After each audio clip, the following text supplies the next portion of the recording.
It's just past midnight. She works 2 jobs serving tables in a tourist town in the southeast, and she doesn't have insurance. Hasn't for nearly 2 years. Not since the restaurant cut hours and the policy she bought through the marketplace stopped making financial sense. She tried to tough it out for hours, telling herself it was just a stomach bug. But the pain got sharper. It started near her belly button and moved to the right side. She began sweating. Her gut told her this was no longer something she could wait out. The triage nurse is polite. She asks the usual questions. The forms in front of her ask for insurance information. They're standard. The woman hesitates. Then she writes none where the policy number should go. A small fear rises inside her. She's heard stories over the years, you know the kind, the ones whispered between shifts, passed along by people who don't have a lot of margin in their lives, the ones that suggest hospitals can refuse you, that they ask for money first, that they will let you sit in a waiting room until you give up and leave because you can't pay. So before she even sees the doctor, she whispers the question most people in her position eventually ask out loud, "Can they turn me away?" The answer to that question depends on a federal law most Americans have heard of, but very few actually understand. It's called the Emergency Medical Treatment and Labor Act. Most people know it only by its acronym, EMTALA, and almost everything that circulates about it on social media, in waiting rooms, and around kitchen tables is distorted in some important way. This story you're hearing is hypothetical. It's a composite of situations that emergency departments across the country handle every single day. But the law it sits on top of is very real. And it begins with the simple idea that showing up at an emergency department is not the same thing as shopping for health care. It is a moment of need, sometimes drastic need, when the ordinary rules of payment are rearranged by the gravity of the situation. Let's start there. Picture a 43-year-old construction foreman named Marcus. He's laying foundation for a subdivision outside a mid-sized city. He falls from a low scaffold, twists awkwardly, feels something pop in his lower back. His coworkers drive him to the nearest hospital. His wallet has a gym membership card, a folded $10 bill, and nothing else. No insurance, no card, no plan. In another county, a 68-year-old retired veteran walks into an emergency department at 2 a.m. He's been having chest tightness for 3 hours. He's told himself it's probably heartburn. But the pressure hasn't let up. He doesn't want to alarm his wife, so he drove himself. His VA paperwork is at home on the desk. All he has on him is his driver's license and a debit card. Now think about an 18-year-old college freshman at a state university. She wakes up in her dorm room with a fever of 103. Her roommate calls campus health, but it's closed. The suite mates pile her into a car and drive to the closest hospital. She's on her parents' insurance, technically, but she doesn't have the card. She doesn't even remember the company name. She just feels awful. 3 different people, 3 different circumstances, 3 different relationships with the healthcare system. And yet, in every one of these scenarios, the same federal question lands on the intake desk at almost the exact same moment. Are we obligated to evaluate and stabilize this person right now, no matter what their insurance situation looks like? The law is clear. Yes, but the way most people understand that law is not. The Emergency Medical Treatment and Labor Act was passed in 1986 as part of a broader budget package. It is sometimes nicknamed the Patient Anti-Dumping Law because, before it existed, hospitals had been known to transfer unstable patients to public hospitals to avoid the cost of treating them. Pregnant women in labor, people with strokes, people with severe injuries. They were being moved, sometimes mid-treatment, because the receiving hospital couldn't pay and the sending hospital didn't want to absorb the cost. Congress decided that was unacceptable. The result was a statute with extraordinary reach. It applies to almost every hospital in the country that operates an emergency department and participates in Medicare, which is essentially every hospital you've ever heard of. According to the Centers for Medicare and Medicaid Services, EMTALA guarantees specific protections to anyone in the United States who comes to a covered emergency department and requests examination or treatment for a medical condition. That last phrase matters. The law does not protect everyone who walks through every door. It protects people who come to what's defined under federal regulations as a dedicated emergency department. That's a department or facility that provides emergency care to people who arrive without an appointment, that posts signage indicating it provides emergency care, and that receives Medicare funds. In practice, this means most hospitals with an ER. It also includes many urgent care settings that meet the criteria, and it includes hospital-owned ambulances, both ground and air, even when those ambulances are not physically on hospital property. But it is not universal. Freestanding clinics that don't market themselves as emergency providers generally don't fall under EMTALA. Outpatient surgical centers almost never do. A scheduled doctor's visit for a rash, chronic pain management, an elective procedure. None of those scenarios is the world EMTALA was written to govern. That distinction is the first thing most people get wrong. They assume EMTALA is a kind of universal healthcare guarantee. It isn't. It's a narrow-focused federal protection targeted at one specific moment, when someone arrives at an emergency department and there is reason to believe something medically serious may be happening. So what does it actually require? 3 things in a specific sequence. First, the hospital must provide an appropriate medical screening examination to determine whether an emergency medical condition exists. This isn't a quick glance from a triage nurse or a blood pressure cuff and a clipboard. The screening has to be conducted by personnel qualified under the hospital's own bylaws and regulations. It has to use the resources available at that facility. And it has to be enough to figure out whether the patient is in the kind of trouble that defines an emergency under federal law. Second, if the screening reveals an emergency medical condition, the hospital must provide either stabilizing treatment within its capabilities or an appropriate transfer to a facility that can provide that treatment. Stabilization has a specific statutory meaning. The patient's condition must be one that is unlikely to materially worsen during a transfer or discharge. Stable vital signs, over time, no acute distress. The ability to be moved or sent home without the situation deteriorating materially. That stability, it is not the same as cured, it is not the same as fully treated. It is a focused, narrow medical milestone.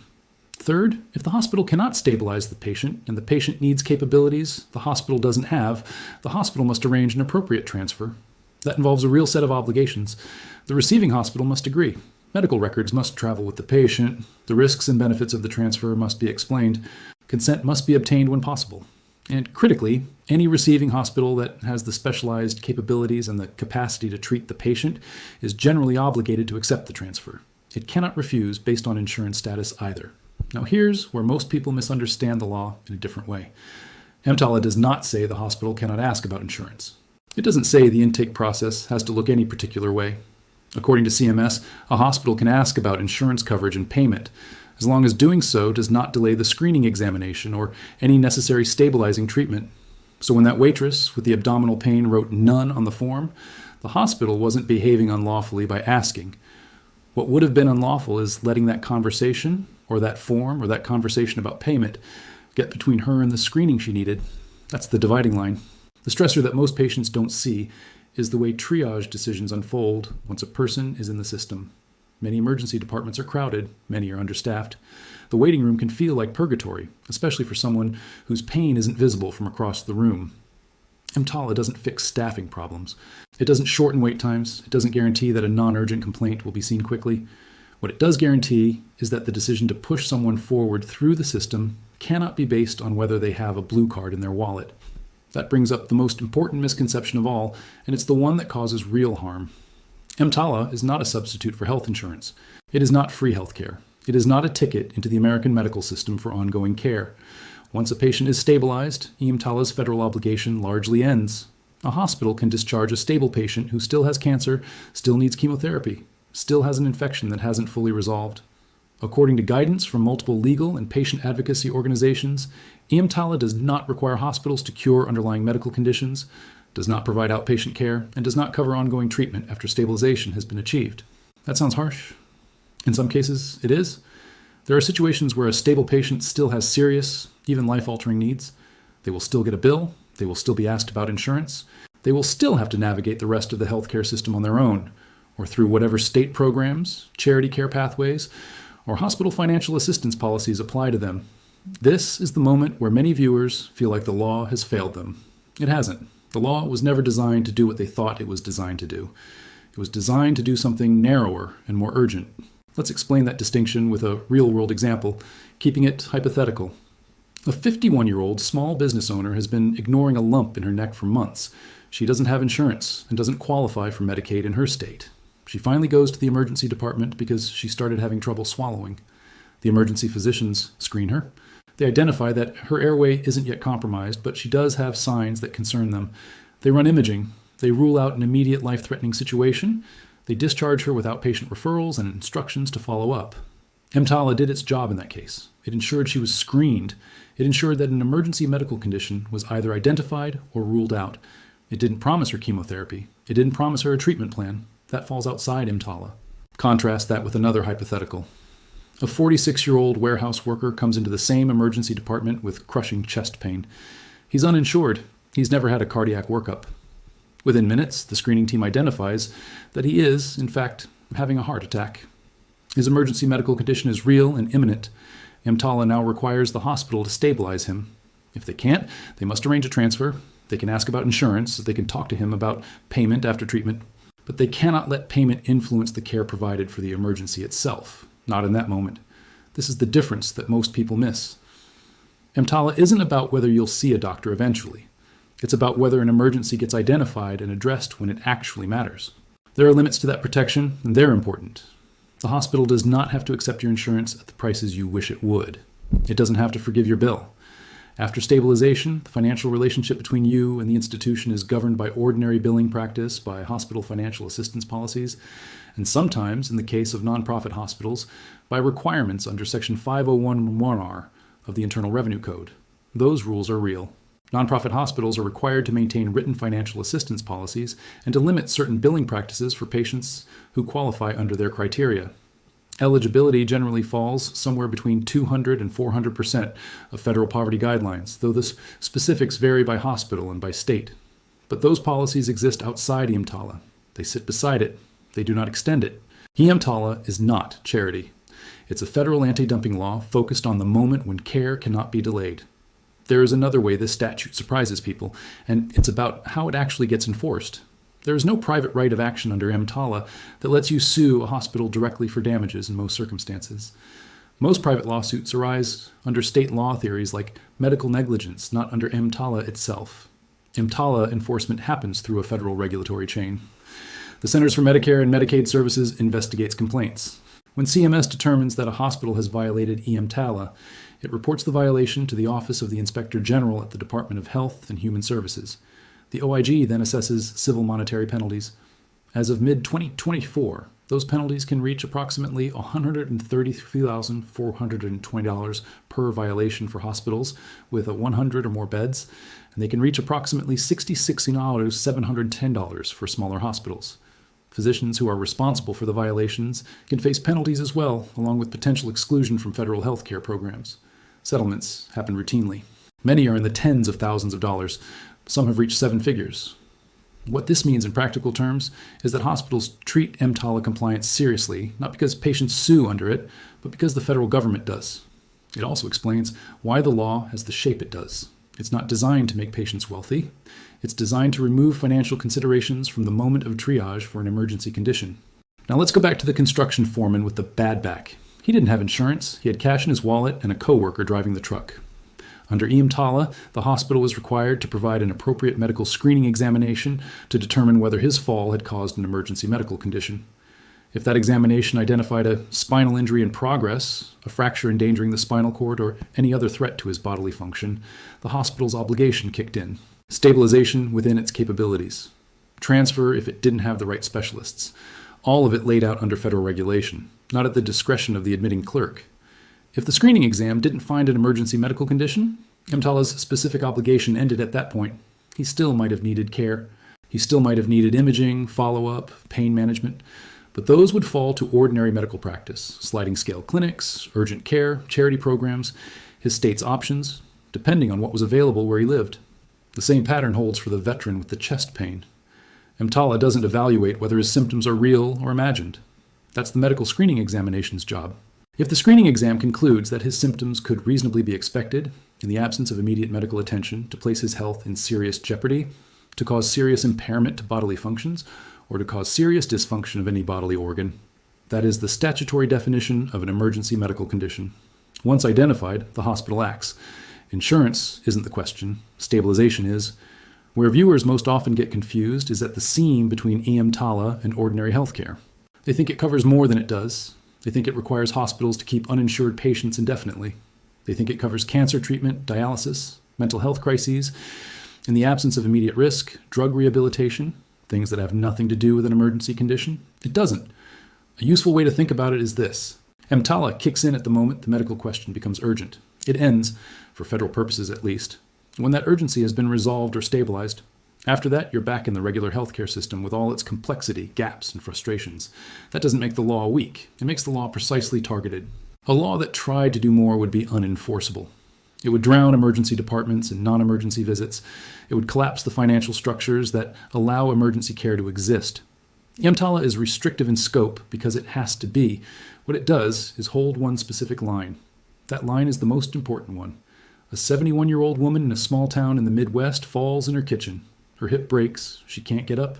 Her grandson calls 911. The ambulance takes her to the closest hospital, which is small, rural, and not in her insurance network because she has Medicare, but her supplemental plan is from another state. After the EMTALA required screening, imaging confirms a fractured hip. That's an emergency medical condition. The hospital's obligation is to stabilize her or transfer her. It doesn't matter that the ambulance wasn't hospital-owned. It doesn't matter that her supplemental plan isn't in the local network. It doesn't matter that this rural hospital will struggle to get reimbursed for her care. The EMTALA obligation is determined by what her condition requires, not by what her insurance looks like. When people push back on EMTALA, it usually comes from one of two directions. Some argue it requires too much, that emergency departments are misused as primary care, that hospitals can't afford the uncompensated stabilization they provide. That argument is real and worth taking seriously. Emergency departments across the country are crowded, and EMTALA screening exams for non-emergencies do consume resources. Others argue it requires too little. That stabilizing someone with advanced cancer and discharging them to follow up somewhere without coverage is functionally abandoning them. That failing to provide ongoing chemotherapy or even a basic outpatient plan to someone in that position is morally indefensible. Both arguments land somewhere legitimate. Neither changes what EMTALA actually says. Understanding what a law does and what it doesn't do is part of being able to use it properly. That's true in hospitals, in courtrooms, and in our own kitchens. So what should you actually do if you ever turn into a hospital parking lot without insurance and without a plan? A few things matter. Stay calm. Give the intake team honest information about your symptoms. If you have insurance information somewhere, a card in your glove compartment, a phone number for a plan, share it without letting the question of insurance slow down the screening. Ask clearly whether you're being seen for a medical screening examination. The phrase is specific. It's not a euphemism. It's the federal term for the obligation the hospital has under EMTALA. If you feel your condition involves something that could reasonably be an emergency medical condition, chest pain, shortness of breath, severe bleeding, a possible fracture, sudden weakness on one side of your body, contractions if you're pregnant, suicidal thoughts if you're in immediate danger of acting on them, say so in plain language. None of that is medical advice. It's awareness that you have protections in this moment. If you believe your EMTALA rights have been violated, CMS provides a complaint process. The mechanism goes through your state's survey agency, which investigates and can refer the matter to CMS. It's not fast, it's not glamorous, but it exists and it's real. Perhaps more important than any of that is simply understanding what these protections are and are not. They protect you in a moment of urgent need. They do not guarantee ongoing care. They do not eliminate the bill. They do not replace insurance. They do not solve the larger problem of how healthcare is financed in this country. They do one thing, and they do it with the force of federal law behind it. They ensure that when you show up at a covered emergency department, because you believe something is wrong, the hospital must look, must identify, and must act, regardless of who is paying. That is not everything. It is, however, the most important thing in that moment. And it is the reason that the waitress with the abdominal pain, 3 hours into escalating pain and 2 years without insurance, will be evaluated, not because she can pay, because she showed up with what could reasonably be an emergency medical condition.